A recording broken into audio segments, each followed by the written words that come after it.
Ya, Assalamualaikum warahmatullahi wabarakatuh. Bismillahirrahmanirrahim. Alhamdulillahi rabbil alamin. Wa bihi nasta'inu ala umurid dunya waddin. Wassalatu wassalamu ala asyrafil anbiya'i wal mursalin. Sayyidina wa habibina wa syafi'ina wa qurrati a'yunina wa maulana Muhammadin wa ala alihi wa ashabihi wa dzurriyyatihi ajma'in, amma ba'd. Asyhadu an la ilaha illallah wa asyhadu anna Muhammadar Rasulullah wa ufawwidu amri ilallah innallaha basirum bil ibad. Hasbiyallahu la ilaha illa huwa alaihi tawakkaltu wa huwa rabbul arsyil azim. Qala Allah ta'ala fi kitabihil karim hikayatan an nabiyillahi Musa alaihi salam, Rabbi syrah li sadri wa yassir li amri wahlul 'uqdatam min lisani yafqahu qawli. Para asatidzah, para ibu-ibu sekalian, hafizani wa hafizakunallah, wabil khusus segenap pengurus Majelis Ta'lim Ibu-Ibu Maghfirah dan Sahibatul Bait Ibu Nur Asmarah, yang semoga beliau beserta keluarga besarnya dan kita semua selalu dalam naungan rahmat, barokah, perlindungan serta bimbingan Allah Subhanahu wa ta'ala. Amin, Allahumma amin, insyaallah. Dan tentu saya doakan semoga kemuliaan ibu-ibu sekalian selalu dijaga dan ditingkatkan terus oleh Allah Subhanahu wa ta'ala sebagai seorang muslimah, sebagai seorang istri, sebagai seorang ibu, dunia hingga syurga. Amin, Allahumma amin, insyaallah. Allahumma inna nas'aluka ilman nafi'a wa rizqan tayyiba wa amalan mutaqabbala wa fatahallahu lana futuhal arifin. Allahumma inna na'udzubika min ilmin la yanfa' wa amalin la yurfa' wa qalbin la yakhsha' wa du'a'i la yusma'. Allahumma ati anfusana taqwaha wa zakkiha anta khairu man zakkaha anta waliyuha wa maulaha. Allahumma barik lana fi rajaba wa sya'bana wa ballighna ramadhana. Allahumma ighfir lana warhamna wa tub alaina. Amin, Allahumma amin, insyaallah. Ibu-ibu sekalian, hafizani wa hafizakunallah. Ada beberapa wajah baru. Saya baru lihat apa dalam apa? Udah pernah juga. Oh, pernah Bu ya. Sempat Kadang hilang lagi. gitu. Hilang timbul. Ini Terus? banyak yang nggak bisa justru yang kalau ini wajah-wajah sebenarnya udah juga. oh pernah juga. Kalau ini baru ya? Baru Oh, ini nggih, Mbak Alia, Mbak Evi. Nggih. Siapa lagi yang baru? Ibu baru ya Bu Ayan. Baru nongol. Bismillahirrahmanirrahim. Ada tugas Bu Nur Asmara. Ibu-ibu yang lain ada Oh tugas. iya, ibu-ibu pada nggak bisa, ada yang Oh. pengajian di mana, ada Oh, yang, iya. yang ini lagi ada grup lansia, lagi ada acara. Oh, nggih.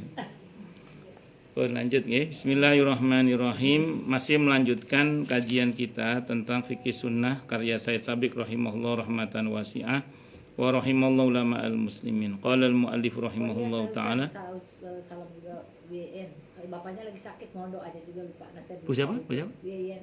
Oh, Bu Yayan. Bapaknya si Amin. Oh, iya iya. Enggak, bukan bapaknya. Bapak Bukan kandungnya. suaminya. Bukan Si Pak akinya, Robertnya. Si akinya. Nah, maksudnya si bapaknya Bu Iya, Yayan, iya. bukan suaminya. Papa. Nah, Iya. bapaknya enggak bisa. Qala al-muallif rahimahullahu taala wa nafa'ana bi ulumi fid dharain amin. Kita doakan dengan suratul Fatihah. Karena Al-Fatihah itu ruqyah, Al-Fatihah itu as-shalah kata Nabi, doa ya. Kita mohonkan pada Allah untuk ayahandanya Ibu Yayan, semoga dan siapapun di antara kita yang sakit atau keluarga kita yang sakit, semoga lekas pulih kembali, sehat walafiat kembali, panjang umur yang mubarakah dalam ketaatan kepada Allah dan Rasulnya Muhammad SAW. Syafahumullah syifan ajilan la ba'sa tahurun la yughadiru saqaman. Al-Fatihah. A'udzu billahi minasyaitonir rajim. Bismillahirrahmanirrahim. Alhamdulillahirabbil alamin arrahmanir rahim maliki yaumiddin iyyaka na'budu wa iyyaka nasta'in ihdinas siratal mustaqim siratal ladzina an'amta 'alaihim ghairil maghdubi 'alaihim waladdallin amin. Satu lagi Bu Tepet berangkat umroh. Oh, Watetet. Wah, nggak datang orang ini. Enggak, Oh, umroh Ustaz besok pagi. Oh, nggih, kita doakan semoga aman perjalanannya, selamat perjalanannya, Allah mudahkan segala urusannya dan mencapai umroh yang mabrurah. Al-Fatihah. A'udzubillahi minasyaitonirrajim. Bismillahirrahmanirrahim. Alhamdulillahirabbil alamin, arrahmanirrahim, maliki yaumiddin. Iyyaka na'budu wa iyyaka nasta'in. Ihdinas siratal mustaqim. Siratal ladzina an'amta 'alaihim ghairil maghdubi 'alaihim waladdallin. Amin. Bismillahirrahmanirrahim. Doa setelah takbir keempat dalam sholat jenazah. Disunahkan berdoa setelah takbir keempat walaupun seorang telah berdoa setelah takbir ketiga. Jadi bisa, sebenarnya takbir keempat itu bisa langsung salam, boleh, bisa.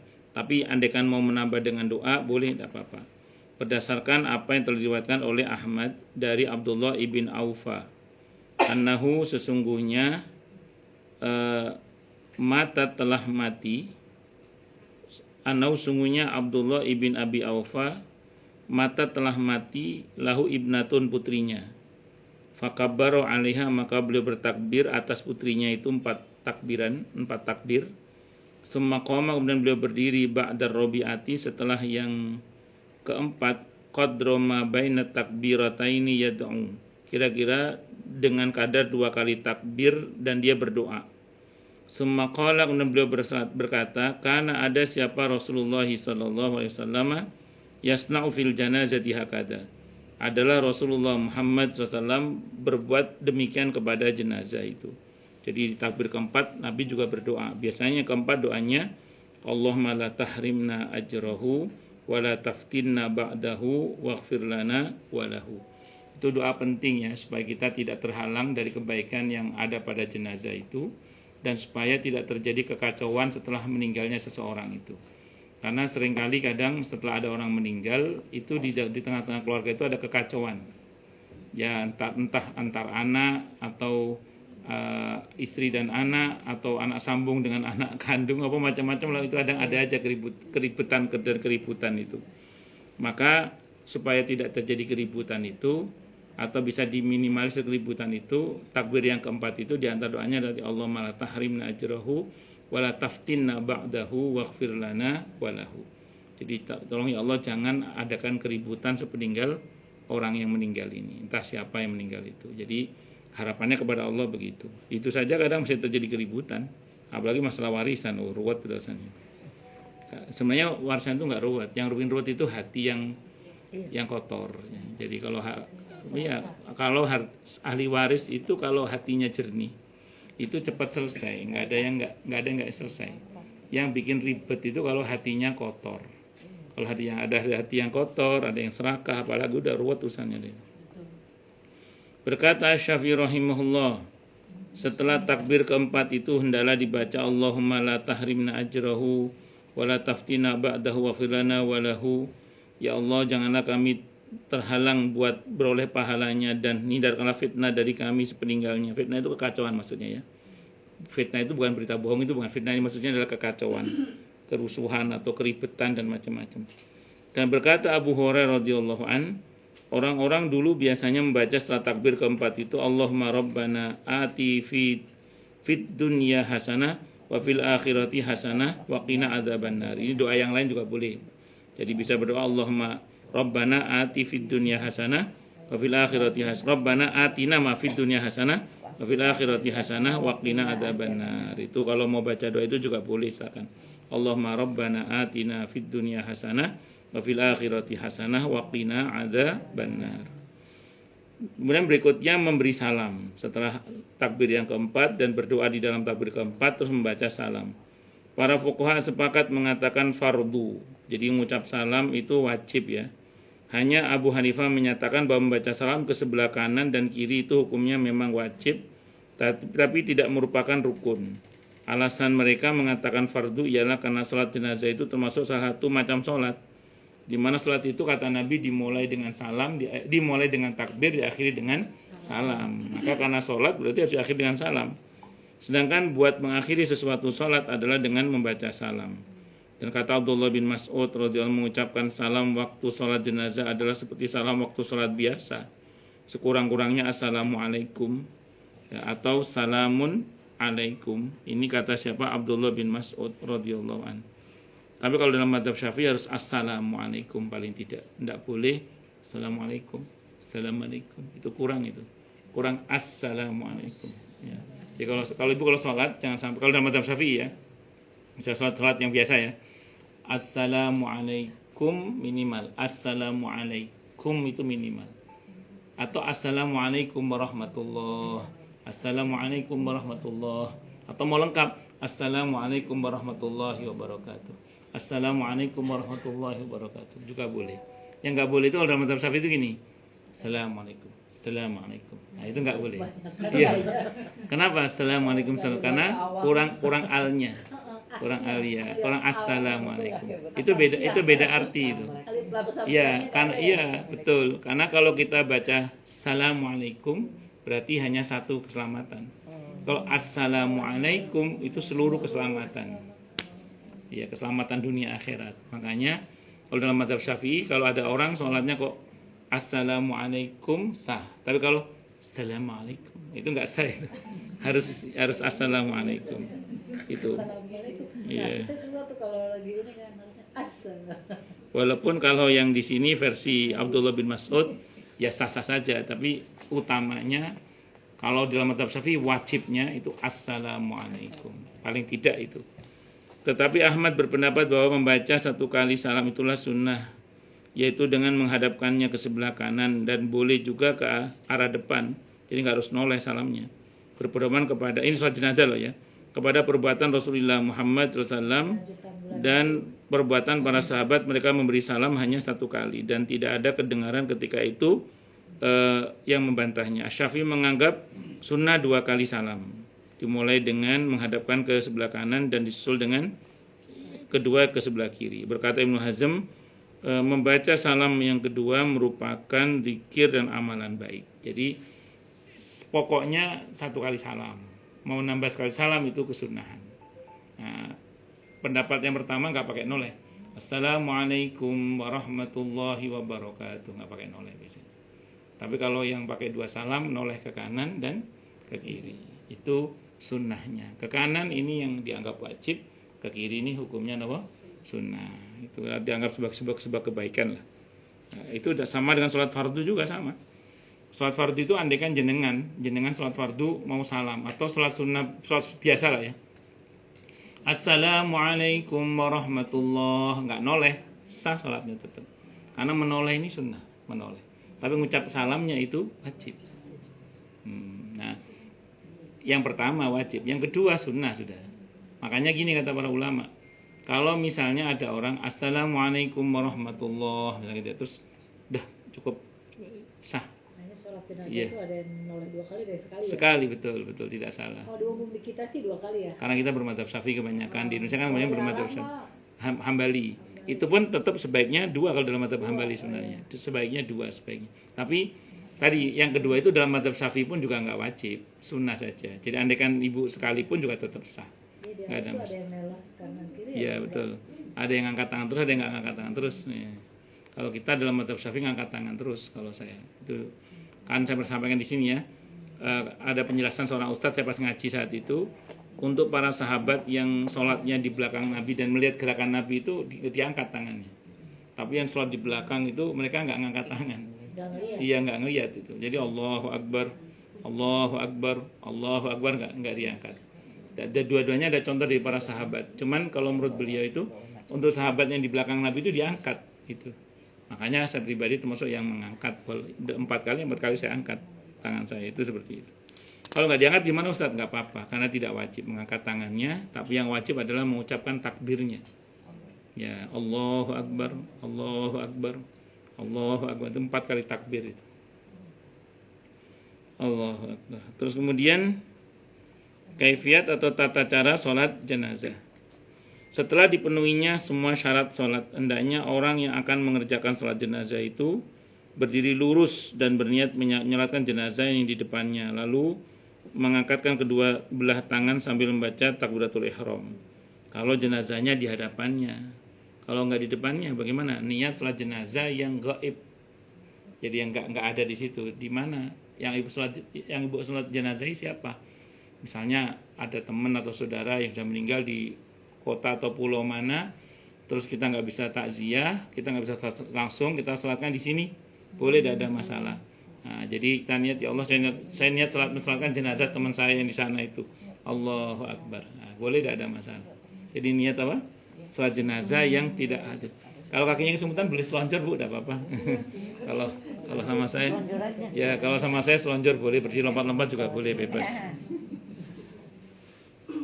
Kemudian meletakkan tangan kanan di atas tangan kiri dan memulai baca suratul Fatihah, nggak pakai iftitah ya kalau setelah jenazah, langsung Fatihah. Setelah itu membaca takbir lagi, Allahu Akbar, membaca sholawat kepada Nabi kita Muhammad SAW. Takbir lagi 3, Allahu Akbar, mendoakan jenazah, Allahumma ighfir lahu warhamhu wa'afihu wa'anhu waj'al jannata maswahu. Kalau ibu nggak hafal, sehafal-hafalnya, tidak ada masalah. Ibu misalnya hafalnya Allahumma ighfir lahu, Allahumma ighfir lahu, Allahumma ighfir lahu, boleh, betul. Oh, iya, tidak apa-apa. Kemarin boleh. Iya. Terus kenapa kok bisa begitu? Kemarin kan kita bahas ya. Kadang orang itu, maaf ya, yang meninggal orang yang dia cintai, misalnya dia nangis, nggak bisa melanjutkan bacaan doa, akhirnya Allahumma doa itu sampai imam takbir lagi, Allah kita ya takbir lagi, Allah Akbar, nggak ada masalah. Ibu anda kan jadi doa jenazah itu prinsipnya bebas sebenarnya. Yang penting doakan jenazah itu. Takbir keempat langsung salam boleh, berdoa lagi boleh. Biasanya yang ketiga tadi itu, yang keempat itu Allahumma la tahrimna ajrahu wa la taftinna ba'dahu waghfir lana walahu, atau Allahumma rabbana atina fid dunya hasanah fil akhirati hasanah wa qina Tambahin aja deh. Iya. Doa sapu Iya. jagat Iya. aja ya. Silakan. Boleh, tidak ada masalah. Yang keempatnya sapu jagat aja daripada salah. Marobana. Nah, kalau anak kecil jangan Allah maafirlahu, tapi kita doakan semoga dia menjadi tabungan untuk kedua orang tuanya. Iya. Ada doanya khusus. Kalau bahasa Indonesia kan bisa. Terakhir. Eh, Diam tapi apa? Ya, kalau karena itu dalam sholat jangan dilafatkan, Iya, jangan dalam hati aja. Ya Allah, jadikanlah anak ini sebagai tabungan kebaikan untuk kedua orang tuanya, jadi pemberat timbangan kebaikan untuk kedua orang tuanya. Intinya kita doakan dia menjadi tabungan dan pemberat timbangan kebaikan bagi kedua orang tuanya. Itu seperti. Insya Allah emang ya Ustaz nantinya Iya, ya. iya memang betul. Kan kalau sabar, kalau ada diskusinya itu, Bu. Ketika malaikat yang bertugas mencabut nyawa anak yang belum balik itu kan dia kembali ke langit itu, Allah tanya, dari mana kalian, kata Allah? Dari mencabut nyawa anaknya si fulan. Kata Allah dalam hadis kursi itu, kamu cabut nyawa buah hati hambaku. Apa kata hambaku? Dia memujimu ya Allah.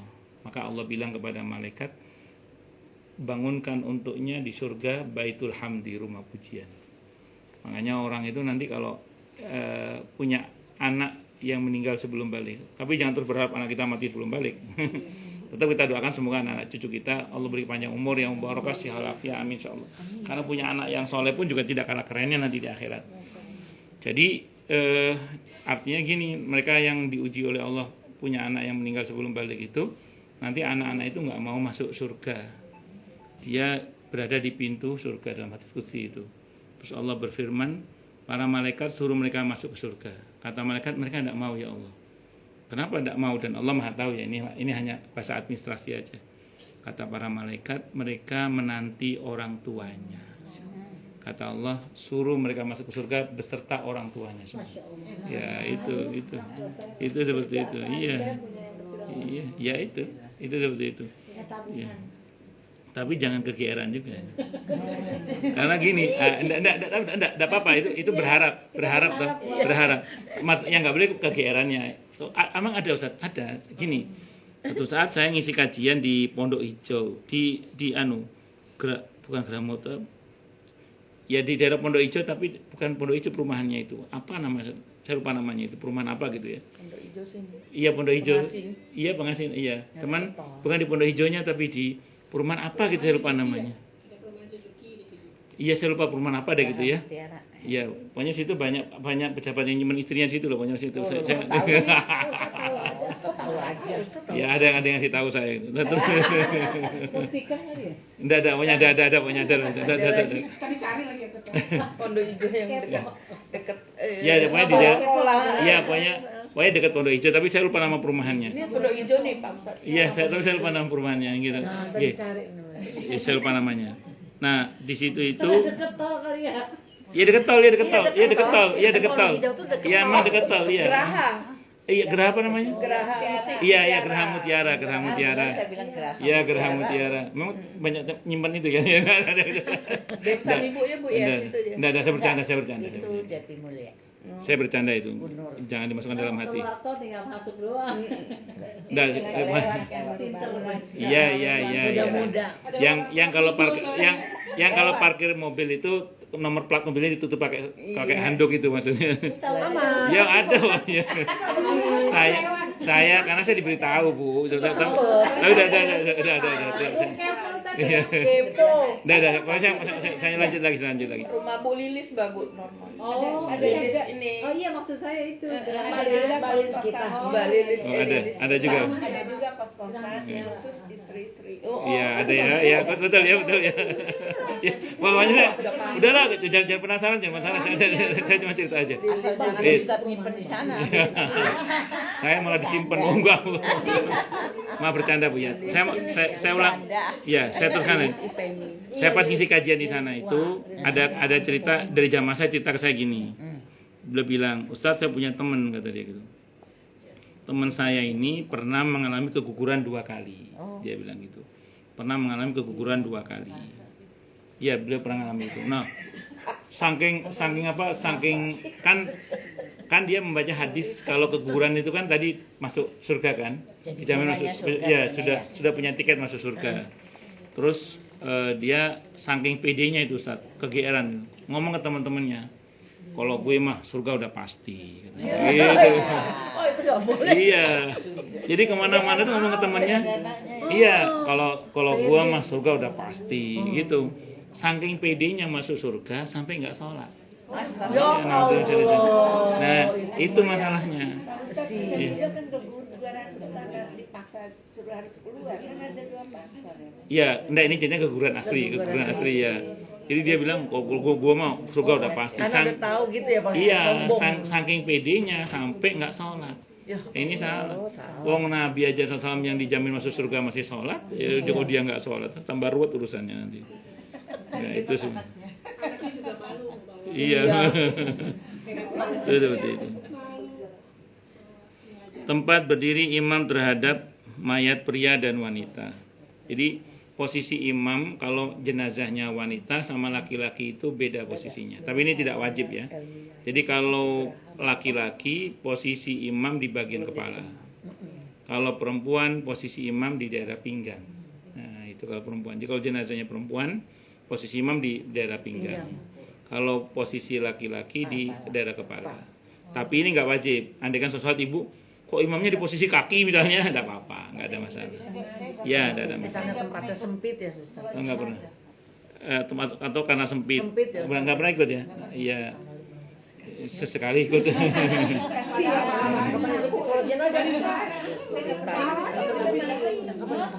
Menurut sunnah, hendaklah imam itu berdiri setentang kepala jenazah laki-laki dan setentang pinggang perempuan. Berdasarkan hadis Anas bin Malik radhiyallahu an, annahu sungguhnya beliau Anas bin Malik radhiyallahu an, beliau salat ala janazati rajulin atas jenazahnya seorang lelaki. Faqama inda ra'si, maka beliau berdiri di pada bagian kepalanya. Falamma rufi'at, maka ketika diangkat jenazah itu, falamma rufi'at, maka ketika dibawa jenazah wanita, utia bi janazati imra'atin. Setelah jenazah itu diangkat, lalu utia bi janazati imra'atin, didatangkan jenazah wanita. Fasalla, maka salatlah Anas bin Malik radhiyallahu atas jenazah wanita itu. Faqama wasatoha, maka beliau berdiri di bagian tengah jenazah itu, pinggang berarti ya. Fasuila, maka beliau ditanya andalika tentang semua itu, kok beda pas jenazah laki-laki beliau sebagai imam berdiri di bagian kepala, sementara ketika jenazah perempuan beliau berdiri di daerah pinggang atau bagian tengah. Wakila, maka dikatakanlah kepada orang yang bertanya itu, hakada, demikianlah, karena ada siapa Rasulullah sallallahu alaihi wasallam yaqumu berdiri minar rajul, dari jenazah laki-laki, haitsu qumta, sebagaimana engkau berdiri, wa minal mar'ati haitsu qumtu, sekiranya aku berdiri tadi itu, wa minal mar'ati, dan dari seorang wanita, haitsu qumtu, sebagaimana sekiranya aku berdiri tadi. Qala na'am. Wakil dan dikatakan kepada Anas Ibn Malik radhiyallahu anhu, hakada, demikiankah, karena ada siapa Rasulullah yakum berdiri minar rajul, dari seorang jenazah laki-laki, haitsu qumta, sebagaimana yang Anda berdiri tadi, wa minal mar'ati, dan dari jenazah wanita sebagaimana haitsu qumta engkau berdiri. Qala, berkata siapa Anas bin Malik radhiyallahu anhu, ya, seperti itu memang. Rawa Ahmad wa Abu Dawud wa Ibnu Majah wa Tirmidzi wa hasan, ini hadisnya hadis hasan.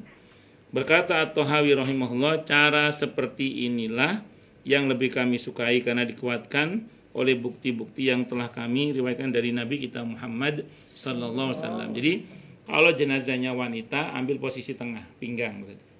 Kalau jenazahnya laki-laki ambil posisi kepala. Saat imamnya enggak sesuai dengan ketentuan sunnah ini, tetap sah-sah, tidak ada masalah.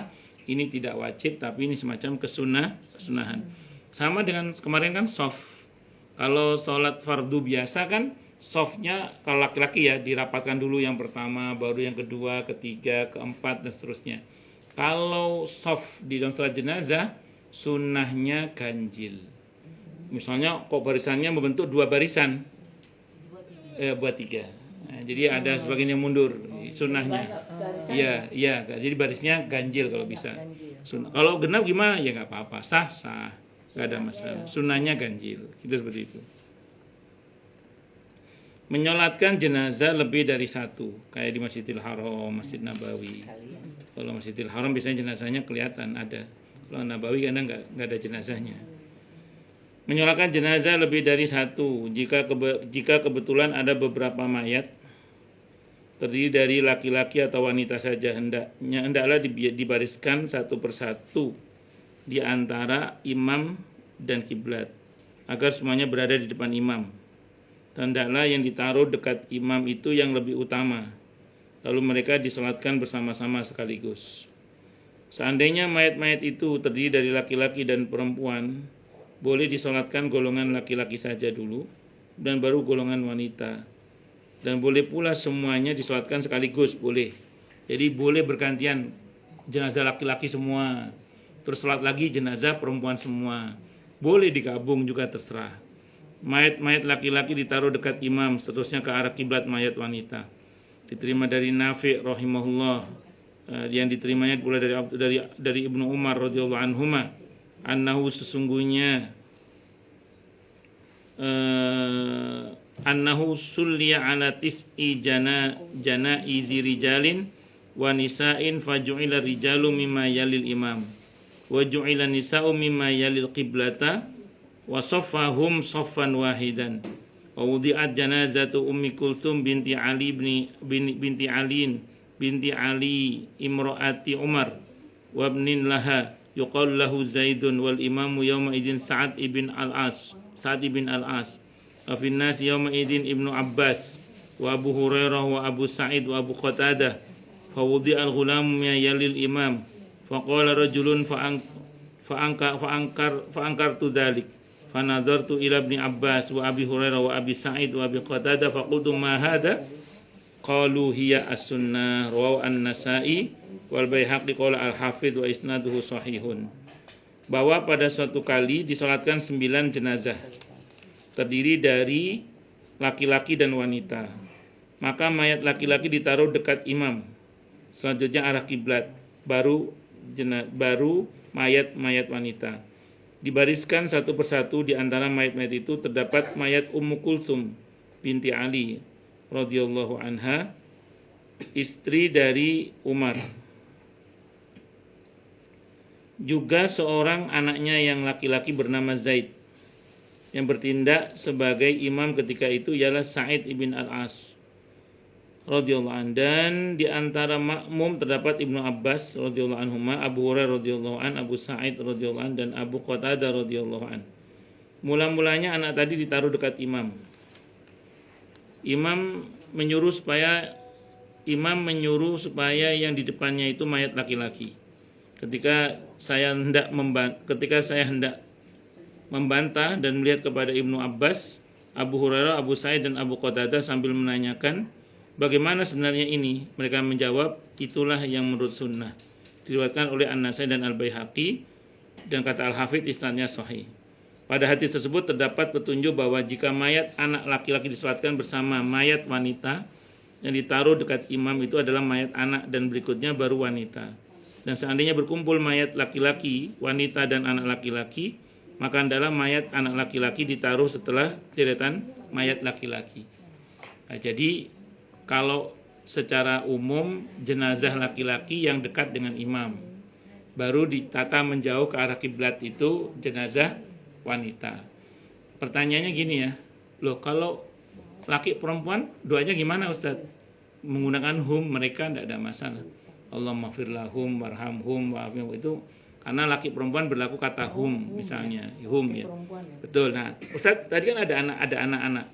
Jadi doanya beda dong. Iya, berarti nanti setelah mendoakan secara umum kita doakan secara khusus untuk anak itu. Yang intinya semoga dia menjadi tabungan dan pemberat timbangan bagi orang tuanya. Itu seperti itu. Jadi dalam satu kali takbir yang ketiga itu kita doakan yang jenazah dewasa dan kita doakan jenazah anak-anaknya itu. Sunnah membentuk 3 shaf dan meratakannya. Disunahkan bagi orang yang menyolatkan jenazah itu membentuk 3 shaf atau ganjil lah ya, dan berbaris lurus berdasarkan apa yang diriwayatkan oleh Malik ibn Hubairah bahwa ia radhiyallahu anhu bahwa ia mendengar Rasulullah Muhammad SAW bersabda, "Ma min mu'minin yamutu fayusalli alaihi ummatun minal muslimina yablughuna ay yakunu thalathata sufufin illa ghufira lah." Fakana Malik bin Hubairah yataharra idza qala ahlul janazati ayaj'alahum salasata sufufin. Rawi Ahmad wa Abu Dawud, Abu Majah wa Tirmidzi wa Hasanah wal Hakim wa Sahahu. Hadisnya hasan dan sahih. Tidak seorang mukmin pun yang meninggal kemudian disolatkan oleh umat Islam yang banyaknya sampai 3 shaf, kecuali akan diampuni dosanya. Oleh sebab itu Malik ibn Hubairah selalu berusaha membentuk 3 shaf jika jumlah orang yang salat jenazah itu tidak banyak. Diriwayatkan oleh Ahmad, Abu Dawud, Ibnu Majah, juga At-Tirmidzi yang menyatakan hasan, serta oleh Al-Hakim yang menyatakan hadisnya sahih. Berkata Ahmad, lebih baik jika jumlah pengikutnya sedikit membagi mereka atas 3 shaf. Mereka bertanya, jika jumlah mereka hanya 4 orang, bagaimana cara mengaturnya? Ujarnya, dijadikan 2 shaf saja, masing-masing shaf 2 orang, dan makruh bila membentuk 3 shaf karena ada shaf yang hanya terdiri dari seorang. Jadi misalnya sholat jenazah memungkinkan dibentuk 3 shaf, maka bentuk 3 shaf. Misalnya yang sholat jenazah cuma 6 orang, shaf pertama 2 orang, kedua 2 orang, 3 orang, 2 orang. Iya, begitu, lebih baik. Iya. Kecuali kata Imam Ahmad tadi, kalau yang shaf ketiga hanya 1 orang kan tidak bisa. Misalnya shaf pertama 2 orang, shaf kedua 2 orang, shaf ketiga cuma 1 orang. Tidak bisa bikin 2 shaf kalau gitu. Karena makruh. Jenazah kalau lagi tajiyah kan kan nggak di masjid, datang sholat ya, itu bikin 3 kan. 3, idealnya bikin 3. Cuma sendiri ya. Iya, kalau sendiri beda bab ya. Gitu. Jadi usahakan membentuk 3 shaf. Ngajakin orang kan Itu karena ada hadis tadi, hadisnya hasan dan sahih yang menyatakan bahwa kalau ada 3 shaf yang mensolatkan jenazahnya akan diampuni oleh Allah. Kalau lebih gimana? Apalagi lebih. Iya. orang ya Ustaz. Betul. Bukan jumlahnya Ya ya. kalau bisa dibentuk 3 walaupun jumlahnya nggak banyak. Misalnya gini Bu, tadi saya contohkan cuma 6 orang, 2 gitu. Oh gitu. Iya, itu anjurannya begitu. Kenyataannya malah baris tuh 6 satu. Ya, Tapi Pak Ustadz kalau Ya, nggak mungkin ngerti orang kan? paham ya, Iya. tapi kalau mungkin Harusnya nggak gini paham nih ya. baris sejajar aja. tidak apa-apa, tetap sah. Cuma kalau ingin dapat ampunan Allah, Iya, bentuk maksudnya 3 shaf. sejajar aja udah. Tidak apa-apa. Cuman saya, iya, cuman sayang itu aja. Yang nyolatinnya kurang paham. Jadi saya sering kalau pas mimpin sholat jenazah itu saya anjurkan kalau ada 2 shaf tolong dibuat shafnya ganjil 3 gitu atau 5 gitu. Kenapa? Bu? Kalau yang hadir itu yang mensolatkan 3 laki 3 perempuan gimana? 3 laki 3 perempuan berarti tidak mungkin disejajarkan menjadi 3 ya. Ya sudah berarti 2 berarti. Iya. 2, 3 Iya, 3 bagi 2, cuma 2 soft berarti. 2 soft, karena ada nggak mungkin dibagi 3 soalnya. Tetap bisa bergabung. Eh, nggak gabung, masing-masing depan belakang. Iya, depan belakang. Tapi kalau di masjid kan terpisah tuh. Iya, nggak ada masalah. Nggak ada masalah. Yang penting di barisan itu 3 aja udah diampuni oleh Allah, apalagi lebih dari 3 misalnya. Kalau di rumah juga harus terpisah. Soalnya Nggak harus, tergantung rumahnya sih Bu. Kalau rumahnya cukup lapang sih Karena bisa depannya terpisah. aja, di situ ada cowok, kita belakangnya doang. Iya, tidak ada masalah, tidak ada masalah ya. Tuh. Yang penting jangan ikhtilat, jangan campur aja sih. Allah Akbar. Terus kemudian disunahkan banyaknya pengikut. Jadi kalau banyak yang mensolatkan, banyak yang mengikutkan ke pemakamannya, itu lebih disunahkan sebenarnya ya. Karena diharapkan banyak doa. Kalau banyak doa kan ada potensi ijabah doa kan.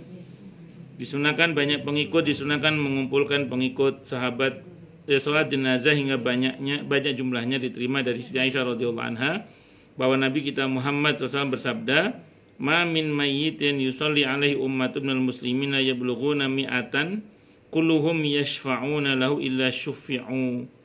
Jadi tidak ada seorang mayit pun yang disolatkan yang solat atasnya sekelompok umat dari kalangan kaum muslimin hingga mereka mencapai 100 orang.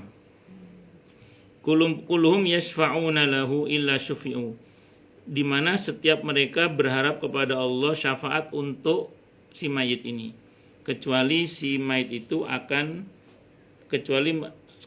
kecuali permohonan syafaat mereka akan dikabulkan oleh Allah.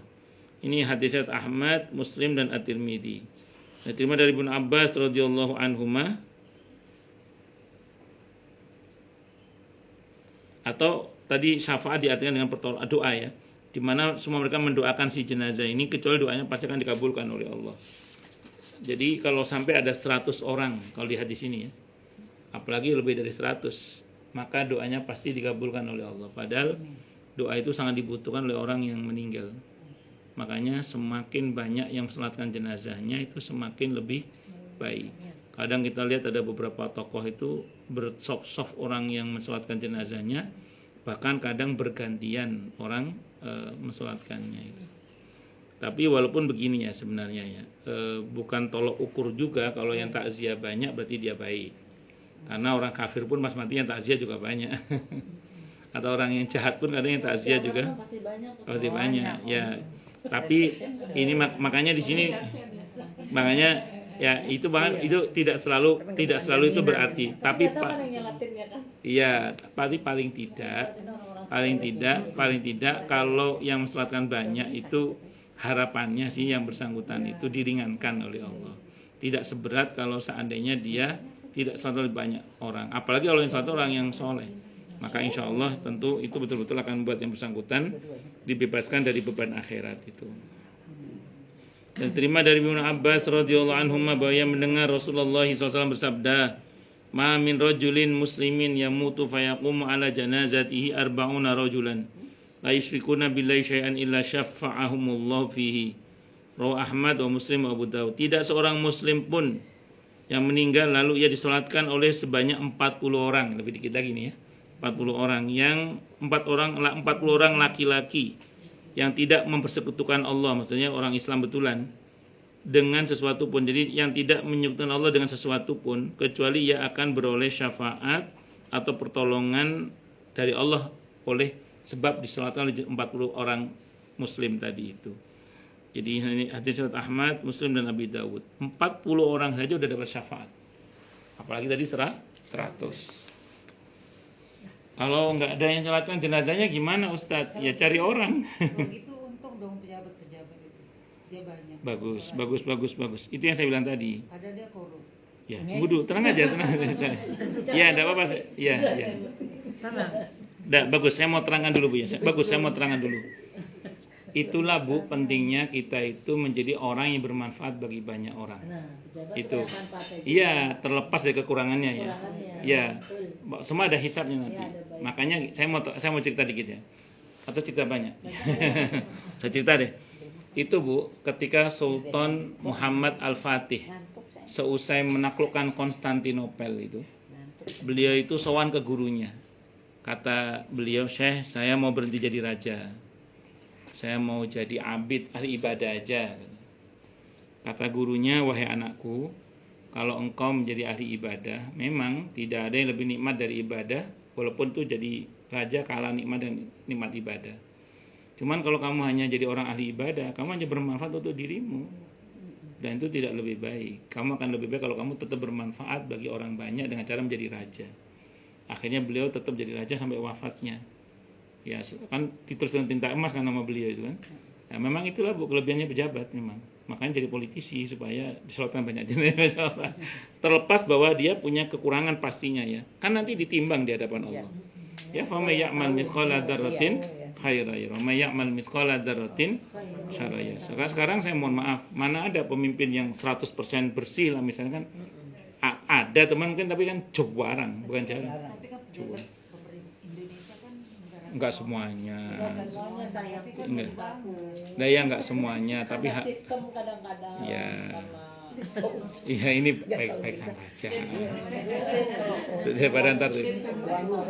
Ya nanti itu gini aja, itu urusan Allah dengan urusan dia dengan Allah, urusan kita adalah mendoakan. Makanya gini Bu, nggak boleh. ya makanya gini, kalau kita ngomong, Nggak boleh buat anak yatim piatu. Boleh aja. kalau itu gini Bu Agnes. Agnes, Bu Nisa kan ya, ya Anissa. ya, Bu Anissa. Jadi gini, saya pernah tanya orang lagi nih, di telepon kalau saya itu, di telepon sudah lama banget. Ustaz, ini ada teman saya, nawarin saya, kamu mau duit hitam nggak katanya? Iya, mau duit hitam nggak kamu itu? Kita kasih arah gitu. Saya nanya, duit hitam itu apa Bu? Gini, Ustaz, teman saya cerita di kantornya itu ada istilahnya korupsi. Dia nggak mau sebenarnya korupsi itu, cuman karena dia ada dalam sistem itu mau dia dapat bagian. Kalau dia nolak, dia terdapat dari lingkaran itu gitu. Nah, terus dia saat itu dia ini Ustaz, dia bilang itu di mobil ada uangnya buat anak yatim kamu aja, dia bilang gitu. Kalau kamu ambil aja itu uangnya. Dia, gimana Ustaz, diterima apa enggak? Dia bilang gitu. Saya bilang gini sama dia itu. Gimana ceritanya? Bilang sama teman ibu jangan niat sedekah, saya bilang gitu. Ya kan Allah ada hadisnya kan, la yaqbalullah shadaqatin min ghulul. Allah tidak mau terima sedekah dari hasil markup kan, dari hasil korupsi. Ya ada hadisnya kan itu. Jadi ya jangan niat sedekah, saya bilang gitu. Terus niatnya apa Ustaz? Niatkan mengembalikan hak, saya bilang gitu. Di undang-undang kita itu ada kata-kata gini, orang miskin dan anak terlantar itu dipelihara oleh negara. Jadi niatnya mengembalikan hak. Iya. Jangan niat sodako, saya bilang. Iya itu. Jangan-jangan pada begitu Ustaz kalau udah paham. Katanya gitu Ustaz. Jadi kalau benar saya juga pernah dengar kalau uang korupsi itu untuk kasih sosial. Tapi kalau uangnya benar bersih, tapi harus tobat dulu. Itu katanya ya Ustaz. Iya, tapi tetap bangun masjid yang bersih. Iya. Bangun Iya. masjid bersih. Kenapa Bu? Ini cerita ada orang korup. Iya Bu. Aduh, dia korup lagi. Iya. Dia memang enggak di grup ya. Terus Terus dia ngomong sama ustadznya, Pak ini hasil uang korup, gimana biar saya bersih gitu. Terus apa? dikasih tahu sama ustadznya, diinin aja ke masjid. Itu kayak gitu gimana? Terus ya salah. Salah. Saya ke dua-duanya. enggak gini saya terang. Ya. Iya, gini. Ya, gini. Kalau Anda kan datang ke saya, pertama saya suruh tobat dulu. Udah tobat minta ampun sama Allah. Terus ini niatkan mengembalikan hak. Caranya bukan ke bangunan seperti masjid, tapi kalaupun mau dibentuk ke bangunan itu yang manfaatnya untuk masyarakat. Ya, jalan, pengadaan sumur bersih, fasilitas umum, nah, itu begitu bentuknya. Iya, niatnya pun jangan sedekah. Niatnya mengembalikan hak niatnya. Kembalikan hak ya. Iya, karena Karena di undang-undang kalau ada mau korupsi suruh nyambung warung kita aja. ya, itu di undang-undang itu, karena undang-undang kita yang mengatur itu orang miskin dan anak terlantar dipelihara oleh negara. Iya, Jangan iya, susah-susah, bicaranya kasih gitu. ke warung Tapi tetap harus tobat manggis. dulu, Nah, kalau dimasukkan ke masjid itu ngerinya, kalau dimasukkan ke masjid itu ngerinya nanti seperti mencuci baju dengan air kencing. Jadi alih-alih suci malah tambah najis. Nah, tapi beda dengan korupsi kalau uang haram ya. Jadi gini, nih, mohon maaf ini nyata juga, tanyakan ke saya juga. Ustadz, ini ada pengusaha diskotik. Pengusaha diskotik mau nyumbang masjid 1 miliar kalau nggak salah itu, kalau nggak 2 miliar 1 miliar itu. Diterima nggak Ustadz? Saya bilang terima, saya bilang itu. Loh, kok terima kata dia gitu. Nah, gini, saya rinciin. Dia nyumbang itu ada tujuan apa? Nggak ada Ustadz, mau nyumbang aja. Kali nyumbang 1 miliar ke masjid, dia mau mendirikan diskotik dekat masjid gitu maksudnya. Kalau dia nyumbang masjid 1 miliar untuk mendirikan diskotik dekat masjid, jangan diterima. Berarti itu kan nyuap masjid supaya kemudian diskotik boleh berdiri dekat masjid. Iya. Tapi kalau dia nggak ada tujuan apa-apa, terima. Tapi kan dari diskotik Ustaz. Gini, ini saya ngomong fikih ya, saya bilang itu. Kalau uang itu tidak Bapak ambil, dipegang oleh dia malah bahaya. Uang banyak itu dipegang oleh orang yang nggak baik itu malah bahaya, saya bilang gitu. Tapi kita dapat Tunggu dulu. Ya, yang betul Anda terima uang itu untuk kemaslahatan yang lebih maslahat daripada dipegang orang itu. Jadi kalau di fikih gini Bu, idza jatama mafsadatani faru'nya birtikabi akhafihima. Kalau kita dihadapkan pada dua pilihan yang sulit, pilih yang risikonya lebih ringan. Uang 1 miliar itu kalau dipegang oleh orang yang jahat itu lebih bahaya dibanding kalau dipegang orang baik. Mending DKM yang pegang. Kalau saya pesan, saya wanti-wanti, nanti buat perawatan aja gedung masjid. Jangan buat amplop ustadznya, saya bilang gitu. Saya bilang gitu. Untuk perawatan gedungnya apa, bayar airnya, bayar apa ya? Ya itu buat bikin air bersih. Ya bisa ada. Yang penting jangan usahakan. Iya, usahakan jangan buat amplop ustadznya, saya bilang gitu. Kasihan Ustadz. Ya andaikan iya pun juga nggak ada masalah sih, karena kan ya nggak tahu atau memang pilihannya kan sulit tadi kan, daripada ini nggak diterima malah bahaya kan. Jadi uangnya kalau nggak terima malah bahaya. Maka kalau ada orang yang orang ini nggak baik, pekerjaan juga nggak baik, terus ngasih uang banyak ke kita, terima. Karena kalau nggak diterima nanti kalau bagian dia malah bahaya. Malah itu betul. Iya, malah nanti buat gedung diskotik baru kan malah bahaya. Mending terima. Jadi lebih baik orang yang baik yang menerima itu daripada orang itu fikih ya. Kita ngomong dinamika fikih. Jadi fikih itu sangat realistis, fikih itu sangat dinamis dan realistis gitu. Jadi ketika kemudian kita dihadapkan pada dua pilihan sulit, pilih yang resikonya lebih ringan. Nah, uang itu kalau di tangan orang yang tidak baik itu lebih berbahaya daripada kalau di tangan orang yang baik. Maka terima, tapi nanti peruntukannya usahakan memang dalam bentuk infrastruktur. Jadi usahakan jangan dalam bentuk yang sifatnya untuk makan-makan misalnya gitu. Kalau untuk yang model uang-uang seperti itu. Nah, kalau yang korupsi tadi itu karena itu uang negara, kembalikan pada yang berhak. Yang berhak siapa? Ya fuqara masakin. Makanya orang atau anak miskin dan orang terlantar tadi itu. Ya ke warung kita bolehlah itu. Kalau mau dalam bentuk bangunan, ya bangunan yang bermanfaat orang banyak. Tadi pembangunan jalan, infrastruktur, atau fasum, atau fasos bisa, tidak apa-apa. Atau bikin sekolah gratis, atau bikin rumah sakit gratis. Orang yang ngasih yang apanya itu dapat pahala. Ya kan, kalau dia tobat ya dia diampuni oleh Allah dan mengembalikan hak itu juga berpahala mengembalikan hak itu. Berpahala mengembalikan hak itu seperti itu. Kadang ada juga yang bilang gini, nanti ya kalau saya dapat uang jin dimakan setan, kalau kita pada makan-makan gimana Pak? Uang jin itu uang apa, Bu? Uang jin dimakan setan sama mungkin seperti itu. Yang makannya setan. Uang jin dimakan setan. Ada ya. Juga istilahnya gini, nanti ya kalau saya dapat uang jin dimakan setan. Wish. Udah dapat berapa uang jin dimakan setan? Sudah begitu. Bagiannya. Mungkin dia bagian Berarti orang yang makan setan. Emang begitu sih banyak. Saya rawan setan, bebek setan nggak mau makan. Tapi ya Ustaz kan kalau misalnya masjid bisa ada yang nyumbang kan kita nggak tahu ya bahwa itu uang apa, kita Iya, tujuan iya. aja dong yang ngasih itu uang halal. Iya, betul. Ya maaf ya. Betul. maksudnya Nggak harus betul kita bertanya. Iya, kan kita bingung kan Iya. kalau misalnya kayak adalah masjid nyumbangnya si A, si B udah tahu sih orangnya. Iya. Ya mau di mana itu kan memang dia nyumbang pribadi, bukan Emang betul. Jadi kita tidak ada kewajiban bertanya secara detail ini uang dari mana. Kayak misalnya saya diundang pejabat misalnya, masa saya mau nanya Pak uang dari mana nih Pak? Gak ada. Iya. Juga terima aja. Nggak semua pejabat juga haram. Ya betul. Ini Ustaz saya pernah Sehingga saya termasuk orang yang nggak setuju. Sebentar ya. Saya termasuk orang nggak setuju. Sempat viral di media sosial itu ada seorang yang mengatakan begini. Kalau mau kaya ya jadi pedagang. Kalau mau jadi pejabat nggak akan bisa kaya kecuali melalui jalur-jalur yang tidak benar. Itu saya nggak setuju itu. Tapi saya nggak setuju saya. Tapi nggak. Pejabat juga ada yang Iya, saya nggak setuju saya. Kenapa? Emang pejabat kalau kaya harus berbuat yang nggak bener. Berbuat bener bisa kan? Iya, itu tadi punya usaha. Nah, saya bilang nggak selalu bahwa, iya, nggak selalu itu seperti itu. Iya. Ya makanya saya masih nggak setuju dengan pendapat itu. Gitu. Allah alam bisawab. Ya monggo silakan Bu yang mau tanya. Ini Nggih, ini Bu. cerita benar ini Nggih. kejadian benar di Iya, Kemang iya. Pratama itu. Kemang tiba. Itu Pak Ustad lagi dukun Kikusumo. Iya. Itu kan dia dukun. Iya. Istilahnya tahu dia hasil dari perdukunan ya. Rumahnya mangkrak itu. Ah, ya suatu saat tuh ada acara tuh ke masjid, dia nyumbangin nih jeruk tuh berpeti-peti Iya. ke masjid. Hmm. Ini pro dan kontra nih ya. Ibu menerima kata bapak-bapak nggak usah. Akhirnya dikembalikan tuh. Kembali Jeruk-jeruk.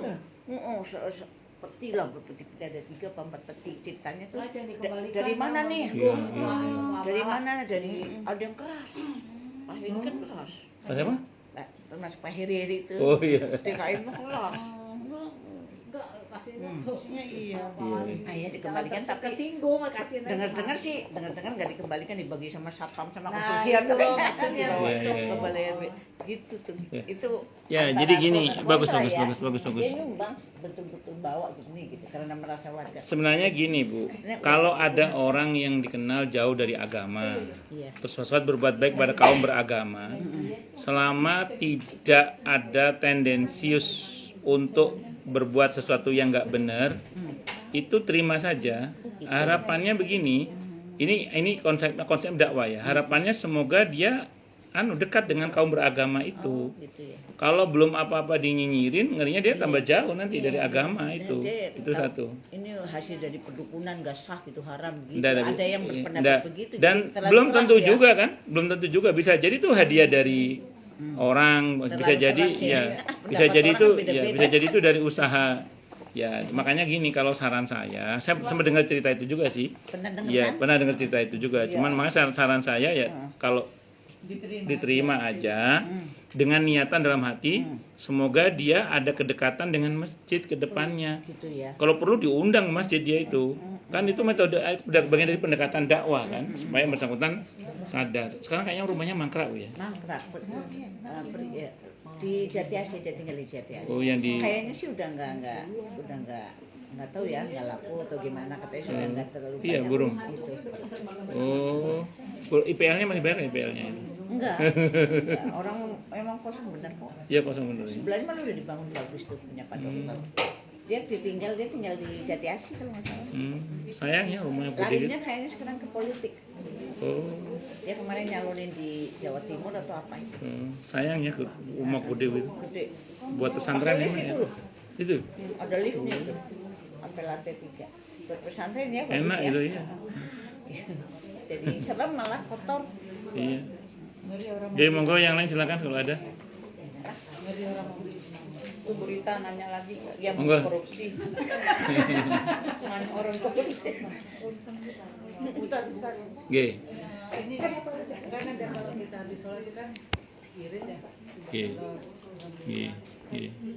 Nah kalau kita yang iritnya itu kan biasanya subhanallah 3333. G. Tapi ini kita yang jadi satu ya subhanallah masih wala ilallah. Itu gimana? Sebenarnya bagus. Kalau yang sependek yang saya pelajari, yang dipraktekkan oleh Nabi kita Muhammad SAW itu kan Subhanallah 33, Alhamdulillah 33, Allah Akbar 33. Nggak digabung gitu untuk yang zikir setelah sholat. Setelah sholat. Tapi kalau kemudian ibu di luar sholat, di luar zikir setelah sholat maksud saya, maka tidak ada masalah mau ibu gabung langsung Subhanallah, Alhamdulillah, wala ilaha illallah, wala haula wala quwata illa billah, boleh, tidak ada masalah. Tidak ada masalah. Tapi kalau yang habis sholat itu Yang saya tahu Nabi ngajarinnya Subhanallah 33, Alhamdulillah 33, Allahu Akbar 33 gitu. Yang ke-100 La ilaha illallah wahdahu la syarikalah lahul mulku wa lahu kullu syai'in qadir. Itu yang saya tahu. Nah, ya, nah adapun di luar sholat, ibu mau gabung boleh, tidak ada masalah. Subhanallah, Alhamdulillah, wa la ilaha illallah, Allahu Akbar, wa la haula wa la quwata illa billah, boleh, tidak ada masalah. Di luar sholat, di luar zikir setelah sholat maksud saya. Silakan. Pikirnya Ya. Ustadz almarhum siapa? Arifin Kayak itu tadi kan ada yang nanya Nggih. Allahumma zikir roja, ya boleh silakan di Iya. luar zikir yang setelah sholat kan. Iya, bisa. boleh, tidak ada masalah. boleh.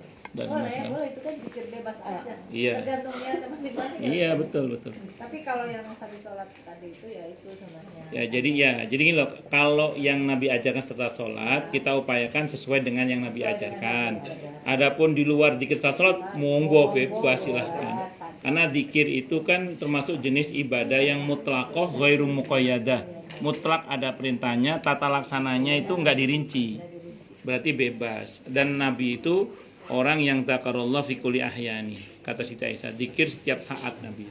Jadi monggo silahkan. Apalagi doa, silahkan, tidak ada masalah. Wallahu a'lam bishawab. Monggo yang lain silahkan kalau ada. Bertanya. Silakan yang mau nanya. Ayo.